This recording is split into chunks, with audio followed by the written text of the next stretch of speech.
കൊല്ലം corporation എന്ന് പറയുന്നത് BJP വളരെ പ്രാധാന്യത്തോടെ കാണുന്ന ഒരു കോർപ്പറേഷനാണ്. അതായത് ഒരുപക്ഷെ അധികാരം പിടിക്കുക എന്ന BJPയുടെ ആ ലിസ്റ്റിനകത്തുള്ള ഒരു കോർപ്പറേഷനാണ് കൊല്ലം എന്നുള്ളത്. അവിടെ ഇപ്പോൾ കേന്ദ്രമന്ത്രി സുരേഷ് ഗോപി BJPയുടെ പൊതുപരിപാടിയിൽ സംസാരിക്കുകയാണ്. ഇന്നിപ്പോൾ വികസന രേഖ, അതായത് കൊല്ലം കോർപ്പറേഷനിൽ BJP അധികാരത്തിൽ എത്തിക്കഴിഞ്ഞാൽ എങ്ങനെയാണ് ആ സ്ഥലത്തിൻ്റെ മുഖഛായ മാറ്റുക എന്നതാണ് ഈ വികസന രേഖയിലൂടെ BJP ഉദ്ദേശിക്കുന്നത്. അതിൻ്റെ പ്രകാശന കർമ്മം ഇന്നിപ്പോൾ നടക്കാൻ പോകുന്നു. അതിന് മുന്നോടിയായിട്ടാണ് കേന്ദ്രമന്ത്രി സുരേഷ് ഗോപി അവിടെ സംസാരിക്കുന്നത്. നമുക്ക് അതിലേക്ക് പോകാം.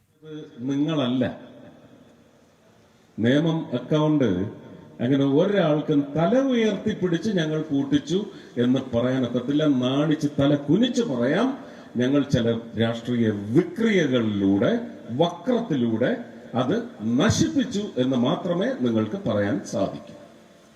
അത് ഞങ്ങൾ തിരിച്ചു പിടിക്കുകയല്ല ചെയ്യുന്നത്. നേമം മണ്ഡലത്തിലെ ജനങ്ങൾ BJP ഭരണം നേമം അടക്കമുള്ള മണ്ഡലങ്ങളിൽ നേടും എന്നാണ് ഞങ്ങൾക്ക് പറയാനുള്ളത്. അത് നേടിയിരിക്കും. അതിലൊന്നും ഭയപ്പെട്ട് ഇപ്പോഴേ മന്ത്രി പുങ്കവന്മാരൊന്നും ഒരുപാട് ഇളകണ്ട. അതിന്റെ ആവശ്യമില്ല. ജനങ്ങൾ തീരുമാനിക്കട്ടെ. നിങ്ങളാണോ തീരുമാനിക്കുന്നത്? ഞങ്ങളുമല്ല തീരുമാനിക്കുന്നത്, ജനങ്ങൾ തീരുമാനിക്കും. ആ ജനങ്ങൾ തീരുമാനിക്കട്ടെ. കൊല്ലം കോർപ്പറേഷനെ സംബന്ധിച്ച് ഭരണം പിടിക്കുക എന്ന് തന്നെയായിരിക്കണം ഞാൻ നേരത്തെ സൂചിപ്പിച്ച തീവ്രമായ പ്രചരണത്തിന്റെ സത്യസന്ധമായ വളരെ ആത്മാർത്ഥമായ പ്രചരണ പ്രവർത്തനം പ്രയത്നം. അതൊരു യജ്ഞമായിരിക്കണം. അതുകൊണ്ട് നമുക്കല്ല ഗുണമുണ്ടാവുന്നത്. കൊല്ലത്ത് ഞാനൊരു പക്ഷെ ജനിച്ചത് ഇവിടെയല്ല എങ്കിൽ പോലും എന്നിൽ ഇന്ന് ആ പാർലമെന്റിൽ ചെന്നിരിക്കുമ്പോൾ, എൻ്റെ മന്ത്രി കസേരകളിൽ ചെന്നിരിക്കുമ്പോൾ എനിക്ക് എല്ലാ തരത്തിലുള്ള എൻ്റെ നല്ല സുഹൃത്ത് ബന്ധം എന്നെ നേർവഴിക്ക് നയിച്ച എൻ്റെ ഗുരുവൃന്ദം, എനിക്ക് 2 സരസ്വതി ക്ഷേത്രങ്ങൾ, എൻ്റെ ഇവിടുത്തെ ആരാധനാലയങ്ങൾ, എൻ്റെ അച്ഛനും അമ്മയും, ഇവിടുത്തെ വായു, ഇതെല്ലാം എനിക്ക് ഒരവകാശവും എൻ്റെ മേൽ ഒരവകാശവും സ്ഥാപിക്കുന്നുണ്ടെങ്കിൽ എൻ്റെ ഉത്തരവാദിത്വമാണ് ഈ അവസാന ദിവസങ്ങളിൽ ഒരിടത്തെങ്കിലും വന്ന് എൻ്റെ ഹൃദയം ഇവിടെ പങ്കുവെക്കണമെന്നുള്ളത്. ഞാൻ രാഷ്ട്രീയമേ അല്ല സംസാരിച്ചത്. രാഷ്ട്ര നിർമ്മാണത്തിന് കൊല്ലം കൂടി പങ്കാളികളാകൂ. മോദി ഭരണത്തിന്റെ നന്മ കൊല്ലത്തും വരണമെന്ന് ഞാൻ ആഗ്രഹിക്കുകയോ സ്വപ്നം കാണുകയോ അല്ല. ഇതെന്റെ നിശ്ചയം കൂടിയാണെന്ന് കരുതി എല്ലാവരും എനിക്കൊപ്പം അണിചേർന്ന് എൻ്റെ രാഷ്ട്രീയ കക്ഷിയുടെ സ്ഥാനാർത്ഥികളെ 56 പേരെയും ജയിപ്പിക്കാൻ നിങ്ങൾ പ്രയത്നിക്കണം. സമ്മതിദായകർ, മണ്ണിന് വേണ്ടി വോട്ട് ചെയ്യണം. നമ്മുടെ മണ്ണിന് വേണ്ടി വോട്ട് ചെയ്യണം. ഒരു രാഷ്ട്രീയക്കാരന്റെ മണ്ണല്ലത്. വേറെ ഭാഷയിലാണ് ഒരു സിനിമ പറഞ്ഞിട്ടുള്ളത്. അതെടുത്ത് ഉദ്ധരിച്ച് നടക്കുന്നുമുണ്ട്. ഉദ്ധരിക്കുന്നവർക്കൊക്കെ അതുണ്ടോ എന്ന് കൂടി അവർ അന്വേഷിക്കണം, അല്ലേ? നമ്മളെ നോക്കി പറയാം. കാരണം നമുക്കതുണ്ട്. അത് ഒറ്റയുമാണ്. ഒറ്റ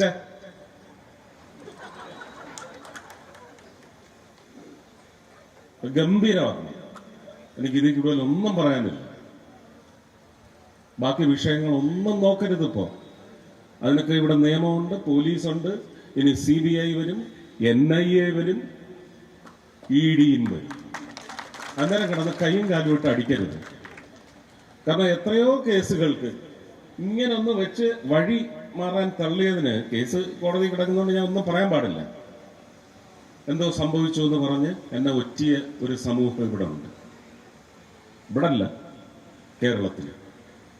അതിന്റെ നിയമ നടപടികൾ ഞാൻ നേരിട്ടുകൊണ്ടിരിക്കുകയാണ്. അപ്പൊ അതൊക്കെ വരും. മുഖ്യമന്ത്രിക്ക് നോട്ടീസ് അയച്ചു എന്ന് പറഞ്ഞ് മുഖ്യമന്ത്രി നേരിട്ട് ചെല്ലണമെന്നൊന്നും പറഞ്ഞിട്ടില്ല. കണക്ക് വേണം. അത് കിഫ്ബി ആയാലും ശരി തന്നെ, എന്ത് ബി ആയാലും ശരി തന്നെ, കണക്ക് വേണം. പിന്നെ പർച്ചേസ് അക്വിസിഷൻ, ആ തട്ടിപ്പൊന്നും നാട്ടുകാരടുത്ത് പറഞ്ഞു അവിടെ സംവിധാനത്തിൽ നടക്കത്തില്ല. പർച്ചേസ് അക്വിസിഷൻ വലിയ സാമ്പത്തിക വിദഗ്ധന്മാരാണ് ചർച്ചിക്കുന്നത്. നല്ല തമാശയാണ്. പക്ഷെ അതൊന്നും വിഷയമല്ല. സ്വർണവും മറ്റതും ഒന്നും നമുക്കിപ്പോ വിഷയമല്ല. അതൊക്കെ സാമൂഹിക വിപ്ലവത്തിന്, മതിൽ പണിഞ്ഞില്ലേ ഒരു വലിയ വിപ്ലവത്തിന്? ആർക്ക് വേണ്ടിയായിരുന്നു? സ്ത്രീകൾക്ക് വേണ്ടിയാണെങ്കിൽ രാജ്യം ഭരിക്കുന്ന പ്രധാനമന്ത്രി സ്ത്രീ ശാക്തീകരണത്തിന് വേണ്ടിയാണ് നിൽക്കുന്നത്. സ്ത്രീ ശാക്തീകരണത്തിന് വേണ്ടി കേരള സർക്കാരിനും ചെയ്യാൻ സാധിക്കണം. അതിലാണ് വീഴ്ച സംഭവിച്ചിരിക്കുന്നത്. അതൊക്കെ ഒന്ന് ചെയ്തു വരട്ടെ. അതൊക്കെ നമുക്ക് പിന്നീട് ഇലക്ഷൻ കഴിഞ്ഞ് ചർച്ച ചെയ്യേണ്ട കാര്യങ്ങളാണ്. അടുത്ത നിയമസഭാ തെരഞ്ഞെടുപ്പിന് മുമ്പ് തന്നെ ചർച്ച ചെയ്ത് തീർക്കേണ്ട കാര്യങ്ങളാണ്. ജനങ്ങളുടെ ജീവിതത്തിലേക്ക് ചെന്ന് ചേരുന്ന അംശങ്ങളെക്കുറിച്ച് മാത്രം നമ്മൾ ഈ തെരഞ്ഞെടുപ്പ് പ്രചരണത്തിലൂടെ അവശേഷിക്കുന്ന ദിവസങ്ങളിൽ ശക്തമായി തന്നെ നിങ്ങൾക്ക് കരുക്കൾ വയ്ക്കാൻ സാധിക്കണം. കരുക്കൾ നീക്കരുത്, കരുക്കൾ വയ്ക്കണം. ഇംപ്രസ് ചെയ്യാൻ സാധിക്കണം സമ്മതിദായകരെ. അവർക്ക് വാക്കല്ല വേണ്ടത്, ഉറപ്പാണ് വേണ്ടത്. നടക്കുന്ന കാര്യങ്ങളിലേ ഉറപ്പ് നൽകാവൂ. എന്നാൽ പോലും ചിലതൊക്കെ നടക്കാതെ പോകും. അതൊക്കെ വീഴ്ചകളൊന്നും ആവത്തില്ല. അവസരം ഇനിയും വരും. ഞാൻ കൂടുതൽ പറഞ്ഞ് എൻ്റെ അടുത്ത ട്രെയിൻ അങ്ങോട്ട് പോകാനുള്ളത് മിസ്സാക്കുന്നില്ല. എല്ലാവരും വിജയശ്രീ ലാളിതരായി കൊല്ലത്തിന് പുതിയ ഒരു പതാക പാറിക്കുന്ന തരത്തിൽ വിജയം കൈവരിക്കണേ എന്ന് ആത്മാർത്ഥമായി ജഗദീശ്വരനോട് പ്രാർത്ഥിച്ചുകൊണ്ട് എല്ലാവർക്കും എൻ്റെ സ്നേഹം, നന്ദി, നമസ്കാരം. താമര ചിഹ്നം മറക്കണ്ട.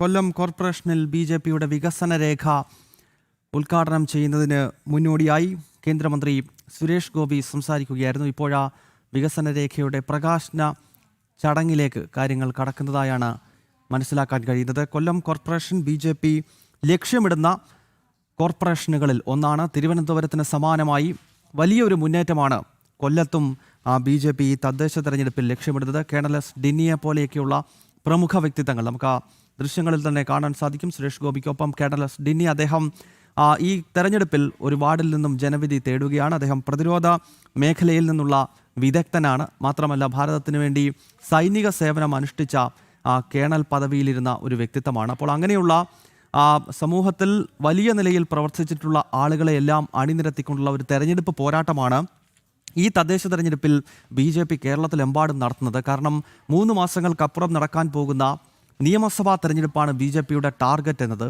കേരളത്തിൽ ഉത്തര ഭാരതത്തിലും അതോടൊപ്പം തന്നെ ദക്ഷിണ ഭാരതത്തിലെ കർണാടക പോലെയുള്ള സംസ്ഥാനങ്ങളിലുമൊക്കെ BJP നടത്തിയിട്ടുള്ള വലിയ മുന്നേറ്റങ്ങൾക്ക് സമാനമായ ഒരു മുന്നേറ്റം കേരളത്തിൻ്റെ മണ്ണിൽ നടത്തുക എന്നത് തന്നെയാണ് ഈ തെരഞ്ഞെടുപ്പിലൂടെ BJP ലക്ഷ്യമിടുന്നത്. അതിനാൽ അരയും തലയും മുറുക്കിയുള്ള പ്രചരണം BJP നടത്തുന്നുണ്ട്. തിരുവനന്തപുരത്തിന് സമാനമായ രീതിയിൽ കൊല്ലം കോർപ്പറേഷനിലെ മുന്നേറ്റമാണ് BJPയുടെ ലക്ഷ്യം. ഇപ്പോൾ ആ വികസന രേഖ കേന്ദ്രമന്ത്രി സുരേഷ് ഗോപി പ്രകാശനം ചെയ്യുകയാണ്. BJPക്ക് കൊല്ലം കോർപ്പറേഷൻ പിടിക്കാൻ കഴിഞ്ഞാൽ എങ്ങനെ കൊല്ലത്തിൻ്റെ മുഖഛായ മാറ്റും എന്ന കൃത്യമായ ബ്ലൂ പ്രിൻ്റാണ് ഈ വികസന രേഖ എന്ന കാര്യത്തിൽ യാതൊരു സംശയമില്ല. അതിൻ്റെ പ്രകാശന കർമ്മമാണിപ്പോൾ കേന്ദ്രമന്ത്രി സുരേഷ് ഗോപി നിർവഹിക്കുന്നത്. അതിൻ്റെ തത്സമയ ദൃശ്യങ്ങളിലേക്ക് പോകാം.